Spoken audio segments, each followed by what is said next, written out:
विचार बोलना, आशा कौन सी रखते हैं? अपनी बीवी बाजू में बैठी है तो सोच समझ कर बोलना कौन सी आशा रखते हैं। हर एक के पास एक आशा है। कौन सी चीज की आशा है? बोलो।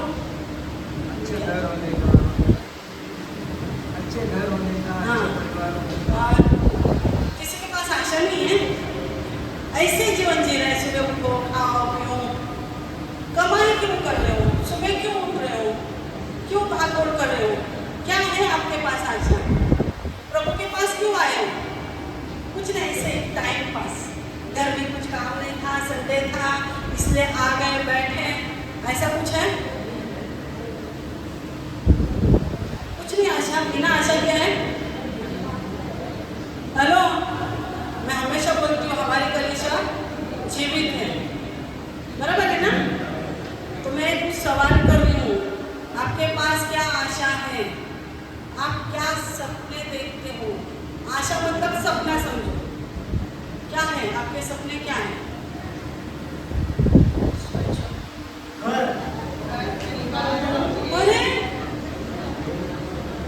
पास्टर को मुझे बोलना पड़ेगा कि एक टीचिंग ऐसे दो कि एक एक को ऐसे पकड़ पकड़ के बोलो तुम्हारे पास ये आशा है या नहीं? किसी के पास कुछ आशा नहीं है।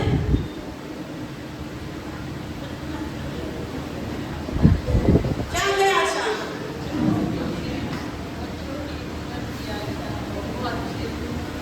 बच्चे अच्छे होने चाहिए, बच्चों की शादी अच्छी होनी चाहिए, अच्छी नौकरी होनी चाहिए, घर अच्छा होना चाहिए, भाड़े का घर है तो अच्छा वहाँ पक्का घर होना चाहिए, खुद का घर होना चाहिए। यही तो आशा में हम लोग जीवन जीते हैं ना, क्या नहीं? यही जीवन जीते हैं ना, एक आशा रखते हैं। रोज सुबह उठेंगे, थके हुए हैं, कुछ काम करने का इच्छा नहीं, लेकिन एक आशा है कि आज मैं काम पे जाऊंगा तो 1 महीने के बाद पगार आएगी, बराबर ना? इसलिए तो आशा से हम लोग जल्दी उठते भागते हैं, एक आशा लेकर भागते हैं। बच्चों को सुबह जल्दी उठते नहीं है, बच्चे लोग मार के जबरदस्ती उठाते हैं स्कूल में जाने के लिए। एक आशा है कि आज वो अच्छा पढ़ाई लिखाई करेंगे, स्कूल अच्छा जाएंगे तो आगे चलकर कुछ हो जाएगा, एक आशा है। तो आज वचन देखेंगे रोमियो का 12:12।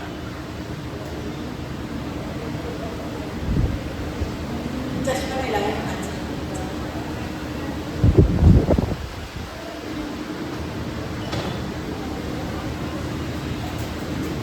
रोमियो 12:12। आशा में आनंदित रहो। क्या लिखा है? आनंदित रहने के लिए कहा है, रोने के लिए नहीं। लेकिन हम लोग आशा में रोते रहते हैं, बराबर है ना? रोते हैं ना? हमेशा बच्चों को भी गलती बोलते रहेंगे, ये बच्चा क्योंकि सुधर, आशा तो है बच्चे में अच्छा होना चाहिए, लेकिन बोलते क्या है? सुधरने वाला नहीं, स्कूल जाता नहीं है, शैतान हो गया, ये हो गया। लेकिन आशा क्या है? अच्छा होने के लिए बोलते क्या है? दुखी बातें बोलते थे। वचन क्या लिखा है कि आशा में आनंदित रहो। आनंदित कैसे होना चाहिए? दाऊद के जैसे। परमेश्वर ने उसे अभिषेक किया राजा होने के लिए, लेकिन वो भाग कहाँ रहा था? उसी देश का राजा होने वाला था, लेकिन वो देश छोड़कर वो फिलिस्तीन में भाग रहा था। वो ये राजा से वो राजा के हाथ के नीचे जाके अपने कामों को सीख रहा था। लेकिन एक आशा थी कि परमेश्वर ने मुझे अभिषेक किया है उस देश का, इस्राएली देश का राजा होने के लिए। उसको उसी समय वो मिला नहीं है। हमसे तो शायद परमेश्वर ने मुझसे बात किया नहीं किया, ये शंका है हमारे पास। लेकिन वहाँ पर शमूएल ने उसके ऊपर अभिषेक किया, अभिषेक का तेल उंडेला उसके ऊपर और उसको राजा करके घोषित किया। और सारे लोगों को मालूम था कि आने वाला राजा कौन है? दाऊद है। केवल शाऊल को भी मालूम था कि ये राजा होने वाला है। ये सब कुछ मालूम होने के बावजूद भी उसके जीवन में जो संकट आ रहे थे, वो राजा जो है था, वो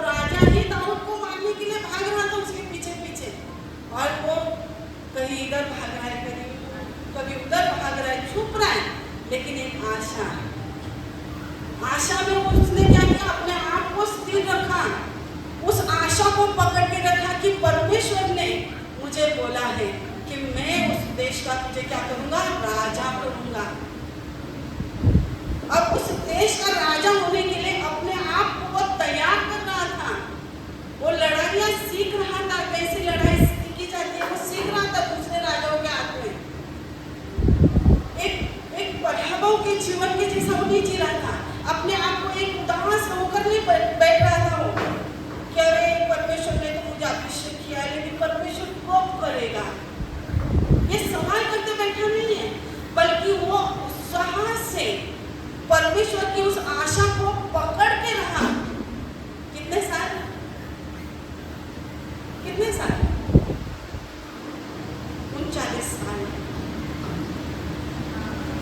परमेश्वर ने उसको आशा दी वो राजा होने वाला है। एक दिन में हुआ क्या, 2 दिन में, साल में, 2 साल में, 10 साल में, 5 साल। जवानी में परमेश्वर ने उसको एक आशा दी, बुढ़ापे में परमेश्वर ने उस आशा को पूरा किया। लेकिन यहाँ पर हम लोग आज सुबह उठ के प्रार्थना करते, प्रभु मेरे बच्चों को बुद्धि दे, और तुरंत देखते बच्चों को बुद्धि आया या नहीं आया। कैसे आएगी? वो परमेश्वर जो खुद होकर दाऊद से बातें कर रहा है, तो उसने एक ही चुटकी में परमेश्वर ने काम करना चाहिए था उसके जीवन में, एवं यूसुफ के जीवन में, एवं अब्राहम के जीवन में। 100 साल क्यों रुका परमेश्वर? रुकने की जरूरत नहीं थी परमेश्वर, क्योंकि परमेश्वर सर्वशक्तिमान परमेश्वर है, उसने सब कुछ स्थिर किया है। तो क्या अब्राहम को एक ही दिन में, 2 दिन में बच्चा नहीं दे सकता था? दे सकता था, क्योंकि वो सर्वशाली परमेश्वर है। लेकिन फिर भी परमेश्वर ने अब्राहम को एक आशा दी, देख तुझे एक बेटा देने वाला, उसका एक कनान देश में तेरे बच्चों को देने वाला हूँ, एक आशा दी। परमेश्वर ने उसी देश में, वो कनान देश में ही अब्राहम रहता था, उसी कनान देश में इसहाक रहा, याकूब रहा। लेकिन मिला क्या? वो लोग बोलते हैं परमेश्वर ने बोला चलो निकलो सब जन यहाँ से। नहीं, आशा में स्थिर रहे, उस आशा को पकड़े रहा, वो परमेश्वर पर विश्वास योग्य बना रहा। क्यों? क्योंकि उसको मालूम था आज परमेश्वर ने बोला है, लेकिन उसके समय पर परमेश्वर मेरे लिए एक बेटा उत्पन्न करेगा। उस आशा में स्थिर रहे। लेकिन हम लोग, मैं हमेशा बोलती हूँ 2 मिनट का मैगी होना चाहिए हम लोगों को। आज सुबह प्रार्थना किया, शाम तक सब रिजल्ट होना चाहिए, लेकिन वैसा काम नहीं होता है। परमेश्वर हमेशा हर एक चीजें अपने समय में काम करता है, वो आपके समय में काम नहीं करेगा। आप रात को सोएंगे, सुबह उठ के बोलेंगे नहीं एक चीज के लिए मुझे प्रार्थना करनी है, प्रार्थना करें और सवाल का जवाब मिलने के लिए नहीं। आशा में स्थिर रहो, आनंदित रहो कि आज मेरे पास कुछ नहीं है, कल के दिन मेरे लिए होगा, परमेश्वर मेरे लिए कुछ करेगा। बीज बोने वाला जब बीज बोता है तो जाके दूसरे दिन उसको खोदकर नहीं दिखता है कुछ हुआ क्या नहीं हुआ, नहीं दिखता है, लेकिन उसके पास एक आशा है, 4 महीना मुझे रुकना है, बराबर ना? 4 महीना मुझे रुकना है। क्यों? क्योंकि मुझे मालूम है कि मैंने 1 एकड़ में कितना बोया है, उससे 100 गुना काटने के लिए मुझे स्थिर रहना है, आनंद करना है। क्या आज मेरे पास कुछ नहीं है, लेकिन जब मेरी कटनी हो जाएगी, जब खेती अच्छे से हो जाएगी, उसके बाद मेरे पास 100 गुना होगा। आज आपके पास क्या है क्या नहीं है, आप उसकी चिंता क्यों करते हो? क्योंकि आपके पास एक आशा है, क्योंकि परमेश्वर ने आपको एक आशा दी है। वो आशा है, परमेश्वर कहता है कि मैं तुम्हें आशीषित करूंगा, मैं तुम्हारे बच्चों को आशीषित करूंगा, मेरे पास तुम्हारे लिए एक अच्छी योजना है जो तुम्हारे हानि की नहीं बल्कि अच्छी है। तो उस आशा को पकड़े रहो।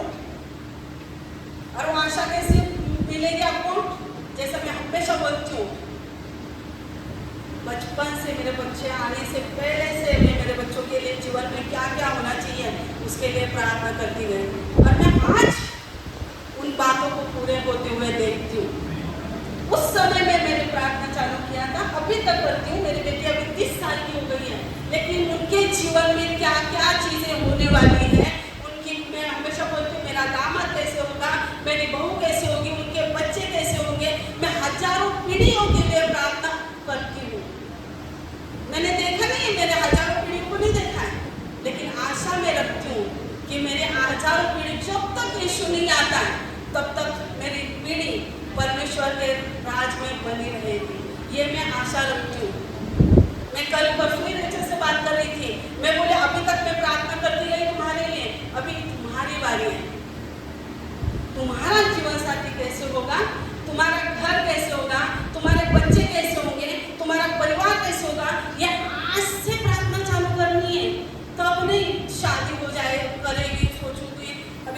शादी करना है, कि प्रभु प्लीज मुझे ना मैं अच्छा क्या बोलते जीवन साथी दे। और फिर प्रार्थना, क्या करूँ, 2 महीना हो गया मैं प्रार्थना करूँ, कुछ नहीं हुआ। लेकिन पहले से करना है, उठ के नहीं करना है। हर एक चीजों के लिए एक समय होता है। आपके बच्चे छोटे छोटे, एक आशा रखो, उनके लिए सपने देखो, उसके लिए प्रार्थना, लगातार प्रार्थना करते रहो, बोलते रहो, बोलते रहो और आनंद करते रहो। आज अगर आप दुखी है, कष्ट है, आपके जीवन में कुछ भी अच्छा नहीं हो रहा है, लेकिन एक आशा परमेश्वर ने दिया है। परमेश्वर कहता है कि मैं संकट से क्या करूंगा, तुम्हें बाहर निकालूंगा। सर्वदा प्रभु में क्या करूं, आनंद करो। हम तो रात दिन प्रार्थना यही करते हैं, प्रभु कब घर देगा, प्रभु बच्चे कब सुधरेंगे, प्रभु मेरा पति कब सुधरेगा, प्रभु मेरा औरत कब सुधरेगी। इसी में रोते रोते प्रार्थना कर रहे हैं और आशा कुछ भी नहीं है। आशा में आनंदित रहो, क्योंकि आपके पास एक आशा है और वो आशा है आप ही के पास है ना, उसे वो बोलते रहो। अगर पति नहीं सुधर रहा है, लेकिन आप बोलते रहो मेरा पति आज सुधरा नहीं है, लेकिन मैं देखूंगी मेरा पति कब सुधरेगा। क्योंकि ये गवाहियां मैं सुनते आ रही हूँ, जितनी औरतों को मैंने सिखाया है, उनके जीवन में, घर में परिवर्तन होते हुए मैं देख रही हूँ।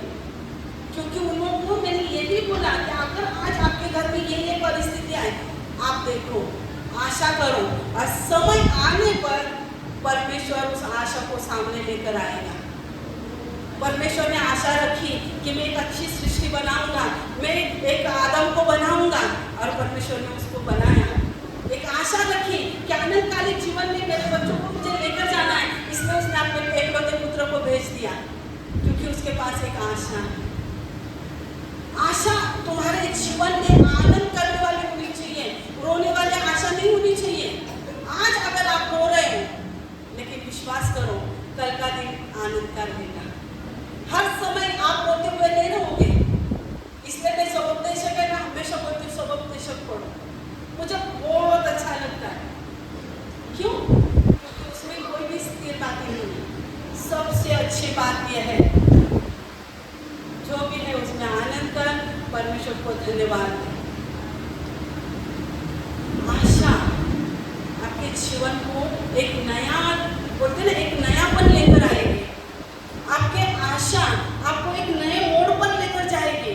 आज चाहे आप दलदल में हैं, चाहे आप दुख में हैं, संकट में हैं, रो रहे हो, कुछ भी जीवन में कुछ भी हो रहा है, लेकिन फिर भी एक आशा है कि परमेश्वर, आज मैं ये दुख देखा हूँ, लेकिन मेरे बच्चों के जीवन में, आने वाली पीढ़ियों के जीवन में मैं उन बातों को नहीं देखूंगा। यीशु को परमेश्वर ने सपने दिखाया, एक आशा दिया कि सब जन झुकने वाले, लेकिन उस आशा के लिए उसको संकट को सहना पड़ा। अपने लोगों से दूर हो गया, खाई में गिरा, उधर से उसको बेचा गया, जेल में गया, क्या कुछ नहीं हुआ, लेकिन उसके पास क्या थी, आशा थी। संकट है, ऐसा परमेश्वर का वचन कभी नहीं कहता है कि तुम्हारे जीवन में सब कुछ अच्छा होगा, लेकिन परमेश्वर कहता है कि तुम्हारे लिए एक अच्छी योजना है, एक आशा है जो तुम्हें आनंदकालीन जीवन में लेकर जाएगी। स्वर्ग में भी तुम राज करोगे, स्वर्ग पृथ्वी पर भी राज करोगे। परमेश्वर कहता है तुम जहाँ कहीं पैर रखोगे, वो सृष्टि की हर एक चीजें मैं तुम्हें दे दूंगा। यह आशा आपके पास है, मेरे पास है, तो हम क्यों दुखी रहे? दुनिया के पास आशा नहीं है, इसलिए वो हर बार रोते रहते हैं, लेकिन उनके जैसे हम भी तो रो रहे हैं। इसका मतलब है आपके पास आशा नहीं है। आपके पास आशा है, उसको थामे रहो। वचन क्या कहता है? आशा में आनंदित रहो। आगे क्या लिखा है?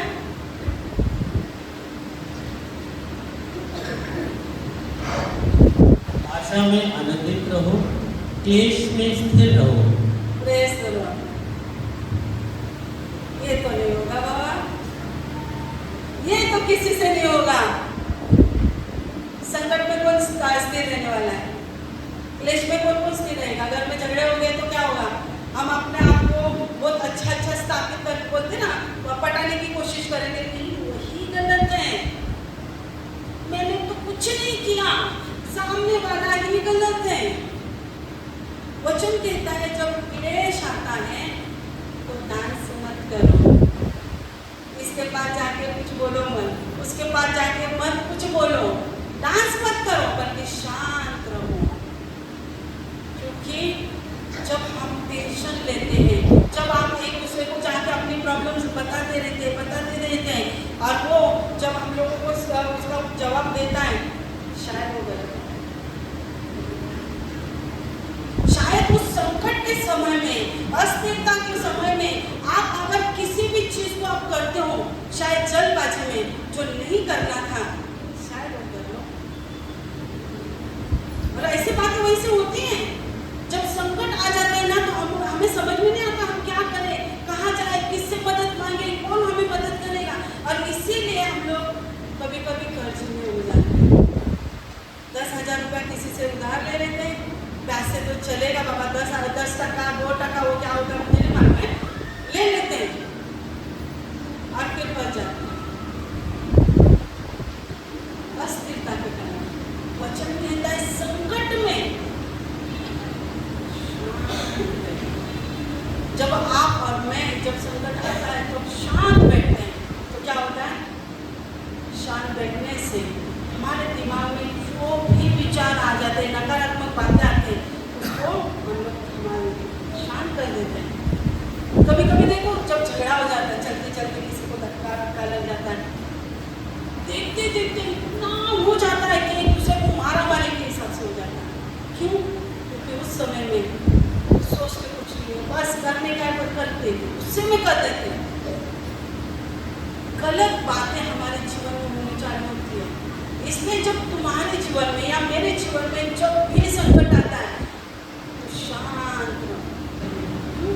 क्योंकि जब दिमाग ठीक नहीं होता है, हमारे जीवन में कुछ भी गड़बड़ी हो जाती है। इसलिए संकट में शांत रहो।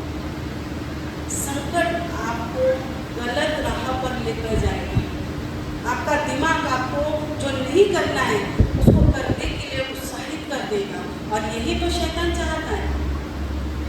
शैतान को ये तो बातें चाहिए कि तुम लोग भड़को, तुम्हारे घर में इधर का बर्तन उधर, उधर का बर्तन इधर हो जाए। यही तो शैतान चाहता है। और आप दोनों का या पति पत्नी का झगड़ा देखकर बच्चे डर जाए। तनाव मुक्त होना चाहिए, तो उसमें आनंद करो, शांत रहो। जब परिस्थिति आपको समझ में नहीं आती, काम धंधा आपको नहीं मिल रहा है, घर में परिस्थिति बिगड़ी हुई है, बाहर के लोग आकर आपको कर्जे वाले आकर कुछ बोल रहे, जो भी हो रहा है, शांत रहो। और जब आप शांत मन होकर परमेश्वर के चरणों में बैठते हो, परमेश्वर आपके लिए काम करना चालू कर देता है। क्योंकि अस्थिर मन परमेश्वर को काम करने नहीं देगा। क्योंकि जब तक आपका दिमाग चलते रहेगा, मैं इधर जाऊँ क्या, वो उससे मिलूँ क्या, उससे बात करूँ क्या, या सामने वाले से मैं बात करूँ, उसको दो दे दूँ क्या, हाँ, उसने ये गाली दिया तो मैं दो भी दे सकता हूँ, उससे अच्छी अच्छी गालियाँ मिल जाती है, मैं उसको दो फटका दे दूँगा तो ठीक हो जाएगा। अगर ये सारी बातें करोगे तो परमेश्वर आपके जीवन में काम नहीं करेगा। परमेश्वर बोलेगा तेरी ताकत है, आजमा ले। क्यों? क्योंकि परमेश्वर का वचन कहते हैं ना, अपनी समझ का सहारा न लेना, और संपूर्ण मन से क्या करो। कभी करोगे जब संकट होता है, तभी तो अपनी समझ का सहारा नहीं लेने का है, तभी तो हमें परमेश्वर पर विश्वास रखकर चलना है, तभी तो परमेश्वर हमारे लिए कुछ काम करेगा, संकट में काम करेगा। सब अच्छा रहेगा तब नहीं। संकट जब आता है, आपके लिए परमेश्वर ने एक अच्छी योजना बना के रखी है। आपका एक सही कदम आपको परमेश्वर के और अचल कर्म को देखने के लिए और नजदीक लेकर जाता है। लेकिन आपकी समझ की वजह से, आपके विचार की वजह से, आपके प्लान की वजह से, आपके गलत डिसीजन की वजह से जो परमेश्वर को करना है वो नहीं होता है। आप उस आश्चर्य को देख नहीं पाते और फिर आपको लगता है कि हाँ मैंने तो संकट को पार कर लिया, लेकिन सॉरी, संकट वापस आएगा। इस्राएल को ध्यान में रखो, पानी के लिए बुड़बुड़ाए, पानी के लिए वापस बुड़बुड़ाए, खाने के लिए बुड़बुड़ाए, खाने के लिए वापस बुड़बुड़ाए।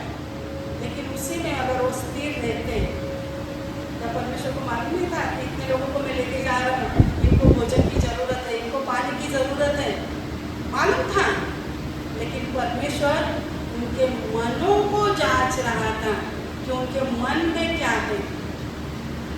संकट में परमेश्वर आपको जांचता है, परमेश्वर आपके अंदर क्या है उसको देखता है कि संकट में आप परमेश्वर की ओर ध्यान देते हो या लोगों की ओर या अपने आप की ओर या अपनी समझ की ओर ध्यान दे रहे। संकट में आप कितना परमेश्वर पर विश्वास करते हो, वो सही मायने में विश्वास दिखाई देता है। विश्वास बोलने के द्वारा नहीं होता है। लोग बोलते हैं कि हमेशा विश्वास, मैं इतना विश्वास करती हूँ, मैं इतना विश्वास करता हूँ, लेकिन परमेश्वर का वचन कहता है मुझे विश्वासी लोग नहीं चाहिए। परमेश्वर को विश्वासी लोग नहीं चाहिए, परमेश्वर को विश्वास योग्य लोग चाहिए। कितने भी विश्वासी करते रहो, लेकिन अगर संकट में आप पूरी तरह से स्थिर होकर परमेश्वर पर ध्यान नहीं करोगे तो आपका विश्वास कुछ भी काम का नहीं, क्योंकि आशा अनदेखी वस्तुओं का प्रमाण है। जब आपके पास आशा है, आपके बाजू में संकट भी है। संकट को, एक परीक्षा को पार करोगे, उसके बाद आशा पूरी होगी। बिना परीक्षा के आप आशा के पास नहीं जा सकते, वो आशा पूरी नहीं होगी। और इसलिए वो संकट जो आ रहे हैं आपके जीवन में, मेरे जीवन में, हमें क्या करना है? स्थिर रहना। क्यों? क्योंकि मेरे पास आशा है और इस संकट को मैं पार कर लूंगी या इस संकट से मैं पास होकर आगे चलूंगी, तो मैं मेरे अंदर जो आशा है उसको देखूंगी। बिना संकट के आप आशा को पूरा देख नहीं पाओगे। परमेश्वर ने लड़ाइयाँ रखी, क्यों? क्योंकि परमेश्वर कुछ करना चाहता है। परमेश्वर ने लोगों को खाने के लिए नहीं दिया, परमेश्वर कुछ अच्छा करना चाहता है। संकटें लोगों के जीवन में थी, परमेश्वर उनके साथ साथ चल रहा था, लेकिन फिर भी वो संकट था उनके जीवन में। क्यों? क्योंकि परमेश्वर उनके विश्वास को, उनकी आशा को स्थिर करना चाहता था, लेकिन लोगों ने वो नहीं लिया। हमेशा संकट आया, बुड़बुड़ाया। आप जब भी संकट आते हैं और जब भी घर में कुछ हो जाता है, मैं चर्च में क्यों जाऊँ, मैं प्रार्थना क्यों करूँ, मैं 10 साल से प्रार्थना में जा रही हूँ, पति नहीं सुधर रहा है, पत्नी नहीं सुधर रही है, कुछ घर पे अच्छा नहीं हो रहा है। अगर ऐसे विचार करके अगर आप प्रार्थना करें, आपके जीवन में कुछ भी अच्छा ही नहीं हो रहा है, कुछ गड़बड़ी हो रही है घर में। Praise the Lord. क्योंकि परमेश्वर रिश्तों को बना रहा है। अगर पति पत्नी में कुछ प्रॉब्लम हो रही है, स्थिर रहो, एक दूसरे को दोष मत देते रहो कि तेरी वजह से ऐसे हो रहा है, वो बोले तेरी वजह से ऐसे। स्थिर रहो, क्योंकि परमेश्वर आपके रिश्तों को और मजबूत बनाने वाला है। क्योंकि आशा ही है, क्योंकि आप जब उस संकट में विश्वास पे थामे रहते हो कि आज मेरा पति पत्नी का, हमारा दोनों का झगड़ा हो गया, लेकिन मैं विश्वास करता हूँ प्रभु कि आने वाले दिनों में हम दोनों पति पत्नी एक मन होकर, एक आत्मा होकर, एक प्राण होकर हम और अच्छे से तेरे साथ बैठकर प्रार्थना करेंगे। ये अगर आप आशा रखते हो तो संकट परमेश्वर दूर करते हैं। आप उस संकट को कैसे लेते हो ये आपके ऊपर, क्योंकि मेरे बच्चों के जीवन में, मेरे जीवन में जब भी, आप सबको मालूम है कि मैं कितनी परिस्थिति से, बेकार परिस्थिति से गई, लेकिन मैं हमेशा, मुझे बात करने नहीं होता था कुछ नहीं, लेकिन हमेशा एक आशा रखती थी कि मैं इसमें से निकलूंगी, मुझे बहुत बड़ा काम करना है, प्रभु को सुसमाचार बताना है। और हमेशा जब भी मैं बीमार होती हूँ, मैं प्रचार करने को नहीं जमता है, जो भी जीवन में जो भी चलता है मेरे अंदर, जो भी प्रॉब्लम्स होते हैं, तो हमेशा मैं बोलती रहती हूँ प्रभु के लिए एक दिन बहुत बड़ा है। अगर पूरा साल, इतने साल तक, 50 साल तक मैंने कुछ नहीं किया है, अगर परमेश्वर को मेरे द्वारा कुछ करना है, हजारों लेडीज को सुसमाचार देना है, एक बड़ी सेना बनानी है, तो परमेश्वर एक दिन भी मेरा उपयोग करके लेगा तो प्रेज़ द लॉर्ड। क्यों? क्योंकि परमेश्वर ने मुझे एक आशा दी है और वो पूरा करेगा। मैं निर्बल हूँ, मुझसे कुछ होता नहीं है, लेकिन परमेश्वर ने मुझे वो आशा दी है कि एक प्रार्थना योद्धा बनेगी तो हमेशा मैं उस बातों को बोलती हूँ कि प्रभु तूने वो वचन दिया है प्रभु कि एक बड़ी सुसमाचार सुनाने वालों की सेना बनेगी। और मैं उन बातों को मैं देखती हूँ प्रभु कि एक प्रार्थना योद्धा बनेगी, मतलब बनेगी, और उसको मैं देखूंगी। ऐसे नहीं कि नहीं देखूंगी, मैं जाने के बाद तो मैं नहीं देखने वाली, इसलिए मैं प्रभु को याद करके देखती हूँ।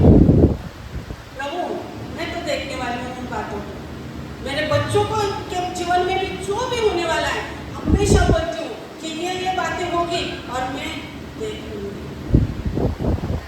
होकर नहीं बल्कि मैं देखूंगी। मैं उस बातों को जो भी मैं प्रार्थना किया है उन बातों को परमेश्वर के नाम से मैं पूरा होते हुए मैं देखती हूँ। चंगाई का परमेश्वर मेरे घर में काम करते हुए मैं देखती हूँ। रापा परमेश्वर मेरे घर में काम करते हुए मैं देखती हूँ। छुटकारा देने वाला परमेश्वर काम करते हुए मैं देखती हूँ। यह आशा है मेरे, और उन बातों को आशा के द्वारा मैं बोलती रहती हूँ। संकटें तो आती हैं, लेकिन उस संकटों में वो आशा मुझे स्थिर रखती है। आशा धर पकड़े रहो, विश्वास करते रहो। सिर्फ बोलना जरूरी नहीं है। खोजने वाले को, यहाँ पर मैं अभी बैठे बैठे वचन देख रही थी, इब्रियों का 11:6 वहाँ पर लिखा है और विश्वास बिना उसे प्रसन्न करना अनूना है, क्योंकि परमेश्वर के पास आने वाले को विश्वास करना चाहिए कि वो है। हर एक ने यहाँ पर विश्वास किया। हम लोगों ने ना, किसी ने देखा है परमेश्वर को?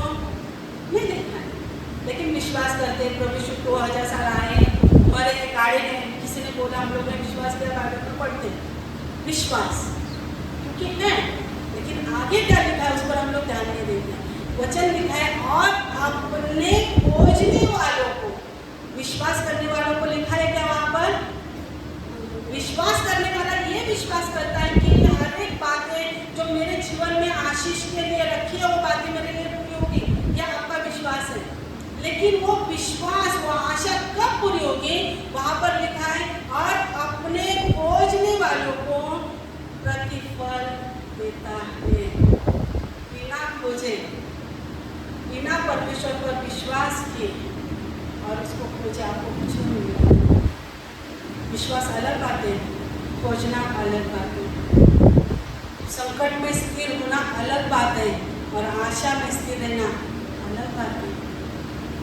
संकट है, हर एक के जीवन में संकट आएगा, लेकिन स्थिर रहो।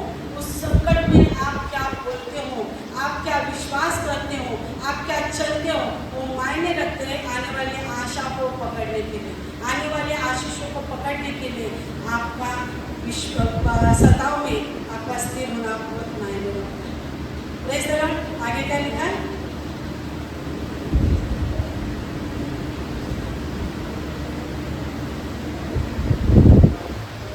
प्रार्थना में गंभीर रहो।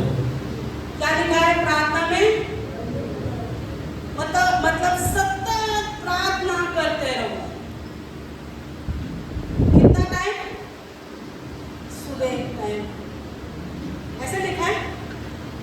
रात को सोते टाइम, दिन भर संभाला प्रभु, और अभी हम लोग सो रहे हैं, हम लोगों को अच्छा नींद आने दें, ऐसा लिखा है। हमेशा हमेशा प्रार्थना करते रहो।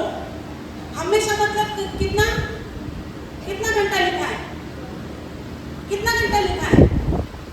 कोई बोलेगा कितना घंटा? हमेशा मतलब हमेशा जितने शब्द आपके मुंह से निकलते हैं वो सारे प्रार्थनाएं ही होनी चाहिए। प्रार्थना मतलब क्या है?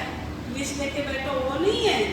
प्रार्थना मतलब मैं अभी बताया क्या क्या होने वाला है, क्या क्या आपके जीवन में होने चाहिए, वो सारी बातें आप दिन भर रिपीट बोलते रहो। वही तो प्रार्थना है। और क्या प्रार्थना है? प्रभु यीशु क्या बोल रहे थे? किसी को मालूम है? प्रभु यीशु हमेशा चेलों से एक बात बोलते थे। किसको मालूम है? प्रार्थना करो बोलते थे। और उनके सताव के बारे में कितने लोगों को मालूम है? हमेशा चेलों को बोलते थे मनुष्य का पुत्र पकड़वाया जाएगा, उसको मार दिया जाएगा और वो तीसरे दिन जी उठेगा। वो क्या कर रहे थे, वो हमेशा अपने जीवन में जो बातें होने वाली हैं उसको बोल रहे थे, लेकिन विश्वास के द्वारा, आशा के द्वारा बोल रहे थे कि मैं मरने वाला हूँ, लेकिन मेरे पास एक आशा है कि परमेश्वर मुझे उधर ही रखने वाला नहीं, बल्कि तीसरे दिन में उठने वाला हूँ। ये उनके पास एक आशा थी। परमेश्वर ने उनके पास एक बोलते ना एक प्लान दिया था, वही तो आशा आपके पास भी है। रात दिन आपको क्या होना चाहिए, आपके जीवन में क्या होना चाहिए। अगर आपके बोलते काम वाले अगर जो सेठ है आपको डांट रहा है, आपको बड़बड़ कर रहा है, काम छोड़ने के लिए बोल रहा है, जो भी बोल रहा है, आपके पास एक आशा है, प्रभु धन्यवाद जो बोला, लेकिन मुझे मालूम है मेरा काम नहीं आएगा। यही तो विश्वास है, यही तो आशा है। प्रार्थना उसी को तो बोलते हैं कि आपको क्या चाहिए। उन बातों को दिन भर परमेश्वर के वचनों को आपको याद करके देना ही तो प्रार्थना है। आपकी पूरी लिस्ट लेकर बैठने की प्रार्थना नहीं होती है। हम लोग गलत प्रार्थना करते हैं। हर एक व्यक्ति गलत प्रार्थना करता है।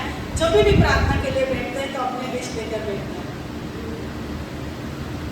लेकिन आपकी प्रार्थना वो होनी चाहिए जो परमेश्वर की।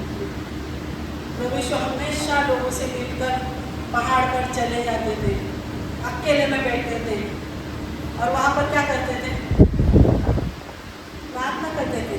मतलब क्या करते थे, क्या क्या हुआ क्या करें वो नहीं, बल्कि वो परमेश्वर से सुनते थे कि कल का दिन मेरे लिए क्या क्या है, मुझे कहाँ जाना है, मुझे क्या करना है, मेरे जीवन में क्या होने वाला है। वो सारे, और वचन कहता है कि वो सामत लेकर पहाड़ से उतर जाता है अगले दिन के लिए तैयार होने के लिए। हमारी प्रार्थना लिस्ट की प्रार्थना नहीं होनी चाहिए, बल्कि जब आप परमेश्वर के चरणों में बैठते हो तो परमेश्वर मैं यहाँ पर हूँ, बाकी तो तुझे सब कुछ मालूम है, तू मुझे बात कर, मुझे कहाँ जाना है, मेरे जीवन में कौन कौन मिलने वाले हैं, मुझे उनसे क्या बात करनी है, कौन लोगों के जीवन में क्या होने वाला है, वो सारी बातें परमेश्वर आपके जीवन में प्रकट करती है। मरने से पहले प्रभु यीशु जब पहाड़ पर गए तो दो जन आके उनसे बातें कर रहे थे। कौन दो थे? मूसा और एलिया। ऐसे मिलने के लिए आ गए नहीं, बल्कि आने वाली योजनाओं को बता रहे थे। एलिया वो प्रकट करता है आगे आने वाले दिनों में महिलाएं राज करेंगी। एलिया के जीवन द्वारा इसमें कौन राज कर रहा था? एक औरत राज कर रही थी, उसको प्रकट करता है। और मूसा प्रतिज्ञा को प्रकट करता है, आज्ञा को प्रकट करता है। परमेश्वर से जो प्रार्थना करते हो दिन भर लगातार एक शांत मत बैठो, बल्कि आपका मुंह चालू रहना चाहिए ताकि आपका दिमाग कुछ काम ना करे। जब आप चालू रहेंगे ना तो अपने आप आपका दिमाग भी आपका साथ देते जाएगा, नकारात्मक बातें आएगी नहीं। आप सो भी जाओगे ना, फिर भी आपके मन में वही प्रार्थना चालू रहेगी, परमेश्वर को ये करने वाला है, परमेश्वर को वो करने वाला है, और मुझे मालूम है तू मेरे साथ है, और मेरे जीवन में ये बातें मैं देख रही हूँ, परमेश्वर मुझे मालूम है मेरे जीवन, मेरे बच्चों के जीवन में ये बदलाव होते हुए मैं देखती हूँ। ये आपका दिमाग भी, आपका मन भी आपका साथ देते जाएगा। क्यों? क्योंकि दिन भर आप मुँह से क्या बोल रहे हो? सकारात्मक बातें बोल रहे हो, अच्छी बातें पर बोलते जा रहे हो। मैं मेरे अनुभव के द्वारा बोल रही हूँ। रात भर आपका ऐसे लगेगा, आपका दिमाग, आप सोए ही नहीं। कभी कभी मुझे ना घबराहट हो जाती थी जब मैं सोती थी ना, मेरा दिमाग इतना वचन के बारे में प्रार्थना कर बोलते बोलते इतना थक जाता था ना, कभी कभी मुझे घबराहट हो जाती थी, मेरी ज़बान ना इधर ऊपर लग जाती थी, इतनी घबराहट होती। क्यों? क्योंकि मेरा दिमाग भी बात कर रहा है, मेरा मन भी बात कर रहा है, और एक ही साथ परमेश्वर से बातें कर रही हूँ। तो मुझे ऐसे लगता है मैं सोई हूँ, बल्कि नहीं सोई। क्यों? क्योंकि जब आप एक आत्मा होकर परमेश्वर से प्रार्थना, लगातार प्रार्थना करते रहोगे, आपको दुनिया की किसी भी बात की टेंशन नहीं होगी। लिख लो मुझसे, क्योंकि मैंने वो अनुभव किया है। क्योंकि जब आप परमेश्वर के साथ बातें करते रहते हो, तो परमेश्वर आपसे मिलकर आपके साथ प्रार्थना करना चालू कर देता है, और फिर परमेश्वर आपको मार्गदर्शन करना चालू कर देता है। आज देख तुझे ये मिलने वाला है, समझ कर ना क्या बात करना है, मैं बता दूंगा तुझे कहाँ जाना है, किसके साथ मिलना है, कौन सी चीजें करनी है, हर एक चीजें परमेश्वर आपसे बातें करेगा। प्रार्थना वो होती है जो सुनाई देती, लोगों की बातें नहीं, अपने आप की बातें नहीं, बल्कि प्रार्थना वो है जो आप परमेश्वर से सुनते, वही प्रार्थना होनी चाहिए। आपकी प्रार्थना जो दिन भर चलती है वो आपकी प्रार्थना है। आप आशा से जो बोलते हो, आपको जो चाहिए वो आपकी प्रार्थना है। और जब आप सुबह उठकर परमेश्वर के चरणों में बैठते हो, सिर्फ आपकी प्रार्थना ये होनी चाहिए, तू बात कर, तू बात कर, मैं नहीं कुछ बोलूँगा प्रभु, क्योंकि पूरा दिन तेरे हाथ में है। कहाँ जाना है, क्या करना है, कौन आने वाला है, कौन जाने वाला है, कौन सा संकट आने वाला है, मुझे नहीं मालूम है प्रभु, तुझे मालूम है, तो तू बात कर। और जब आप परमेश्वर पर पूरी तरह से अपने आप को समर्पित करते हो, आप बहुत अच्छा अनुभव करोगे, बहुत अच्छा, मतलब बहुत अच्छा अनुभव करोगे। परमेश्वर आपसे बातें करना चालू कर देंगे हर चीज के लिए। क्या लिखा है कि हर समय प्रार्थना करो, संकट आने के बाद नहीं। हम लोग प्रार्थना कब करते हैं? संकट आने के बाद। पर परमेश्वर में मारने से पहले क्या बोलते हैं? सदैव प्रार्थना करो ताकि तुम, हेलो, ताकि तुम कितना प्रार्थना करना बोला? सदैव प्रार्थना करो ताकि तुम परीक्षा में ना गिरो। हम लोग परीक्षा में गिरने के बाद प्रार्थना करते हैं, इसीलिए तो जवाब आने के लिए लेट हो जाता है।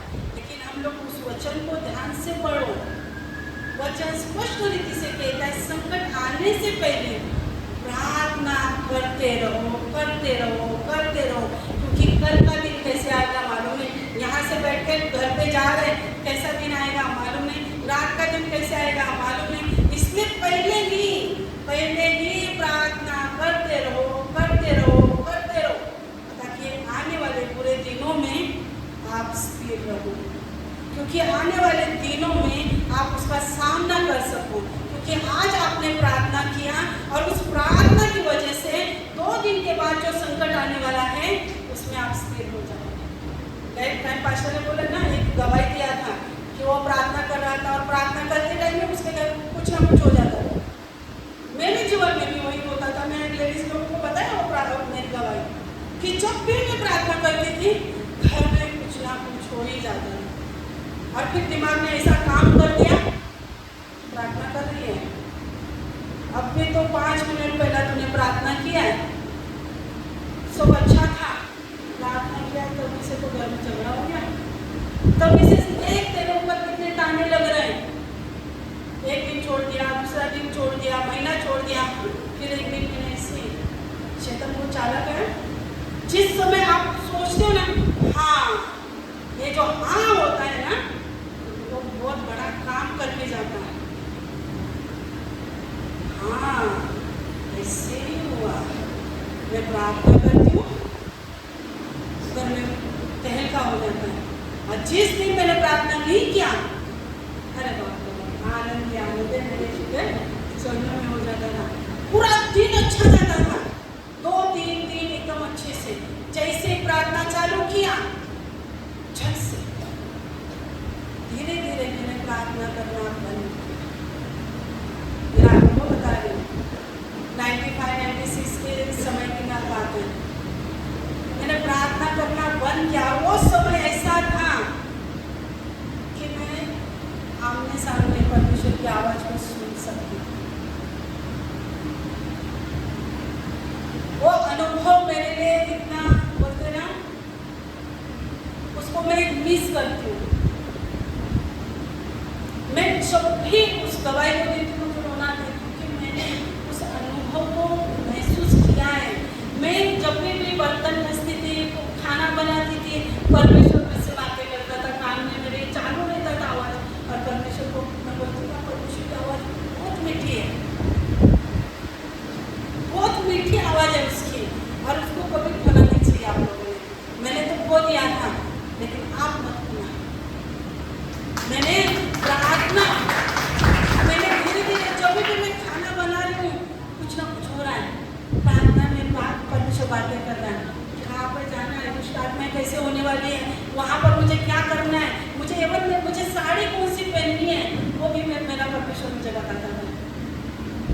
इतना नजदीक से मैंने परमेश्वर से बातें सुनी।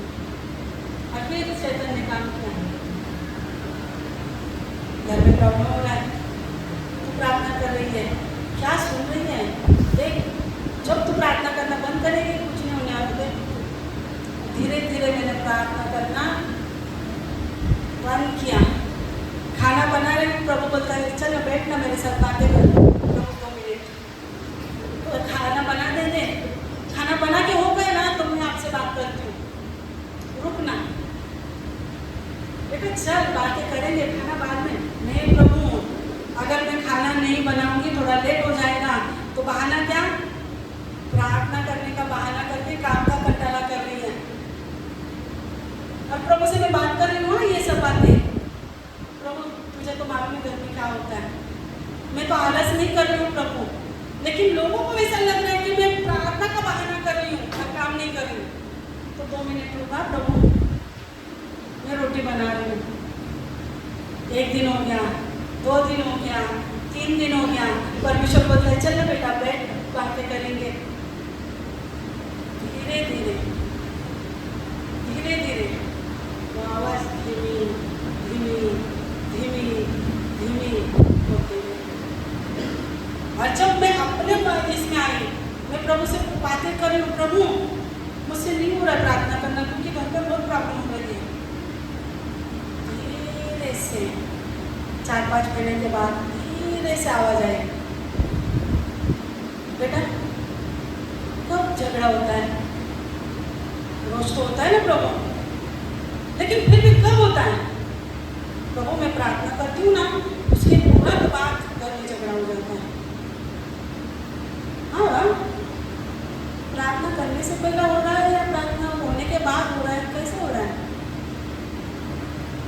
प्रभु, प्रार्थना करने के बाद हो रहा है, प्रार्थना करने के बाद हो रहा है ना, इसका मतलब है जो बड़ी समस्या होने वाली थी वो तेरी प्रार्थना की वजह से वो शॉर्टकट में हो गई है। इसका ध्यान तुझे नहीं है। बड़ी समस्या मेरे जीवन में होने वाली थी, बड़ा कुछ होने वाला था, और परमेश्वर धीरे से मुझे बोल रहा है तेरी प्रार्थना की वजह से ही तो बड़ा संकट छोटा हो गया। और फिर मुझे समझ में आया, कि मुझे प्रार्थना निरंतर करनी चाहिए ताकि जो आने वाला संकट है मुझे नहीं मालूम है, परमेश्वर को मालूम है, और इसीलिए परमेश्वर मुझसे पहला प्रार्थना करवा देता है। और इसीलिए सदैव प्रार्थना करना तब से मैं सीख गई। कुछ भी हो जाए, कुछ भी मतलब कुछ भी जीवन में कुछ भी समस्या क्यों ना हो, आपके गले में यहाँ पर कुछ लगा के रखा है, फिर भी प्रार्थना करो। परमेश्वर आपको बचाए नहीं बचाए वो सर्वशक्तिमान है। आपकी प्रार्थना, वो सामर्थशाली प्रार्थना आपको हर एक आने वाले संकट में बचा के रखती है। और इसीलिए संकट आने से पहले भी तुम्हें प्रार्थना प्रार्थना प्रार्थना प्रार्थना करनी ही चाहिए ताकि आने वाले संकट में आप स्थिर में परमेश्वर के हाथ को पकड़े हुए खड़े रहो, क्योंकि आपकी प्रार्थना की वजह से ही परमेश्वर आपके हाथ को थामे रहता है।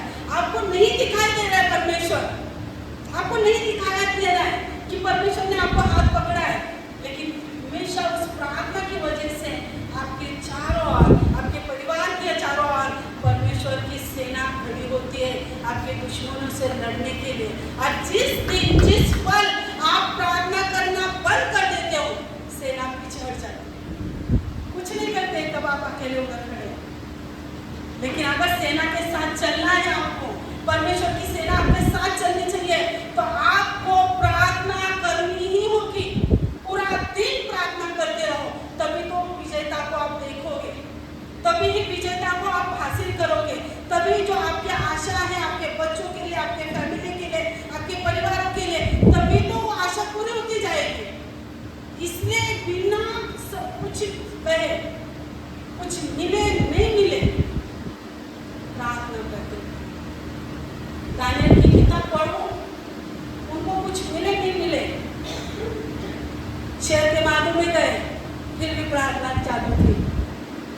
2-3 लोगों को अग्नि में डाला, फिर भी प्रार्थना चालू थी।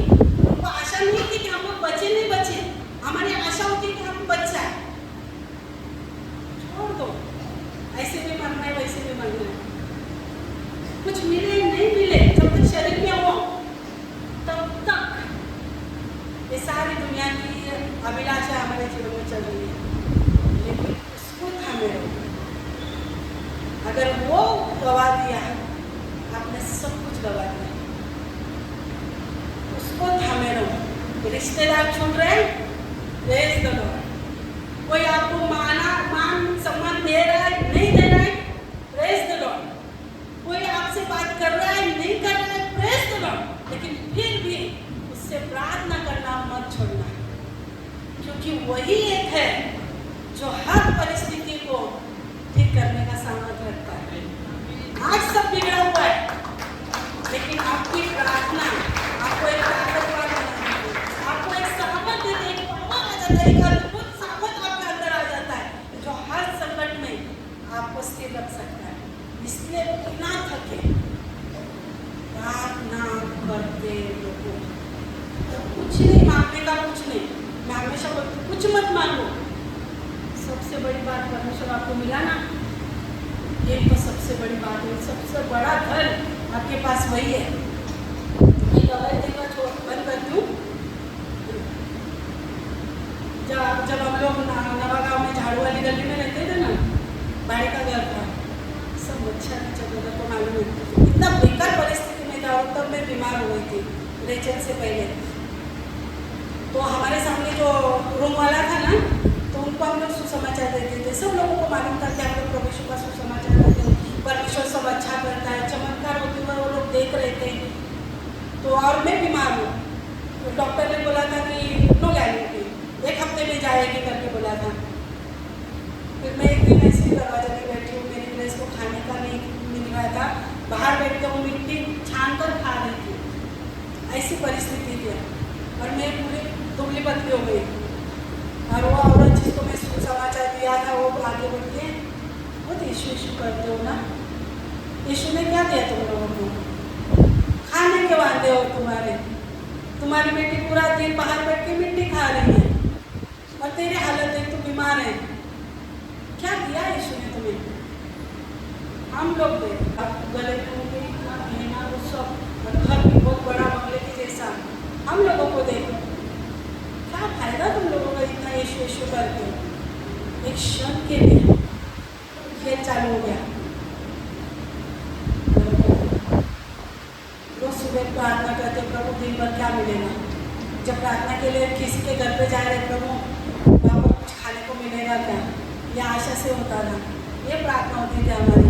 प्रभु जा रहे हैं, पूरा दिन भूखे हैं, लेकिन वहाँ से भूखा मत आने देना, यह हमारी प्रार्थना थी। शैतान में काम करना चाहिए, बराबर है। पूरी दुनिया को यीशु ने बनाया, लेकिन मैं उनके पास से मेरे बच्चे के मुँह में टिका रही हूँ। तुरंत परमेश्वर ने काम किया।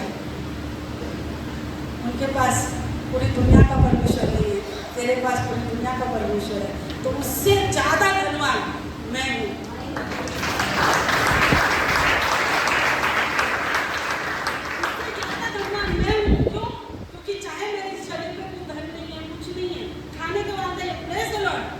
लेकिन जो परमेश्वर मेरे पास है, वो परमेश्वर उसके पास नहीं है। और उस परमेश्वर ने अद्भुत रीति से यहाँ पर आके खड़ा है। इसलिए परमेश्वर के ऊपर आशा रखो, विश्वास करो, लेकिन उसी को वो प्रमाण देता है जो उसको खोजते, उसी को वो आशा पूरी होगी जो उसमें बने रहते। सिर्फ विश्वास करके मत बैठो, काम करो, विश्वास को पकड़े रहो,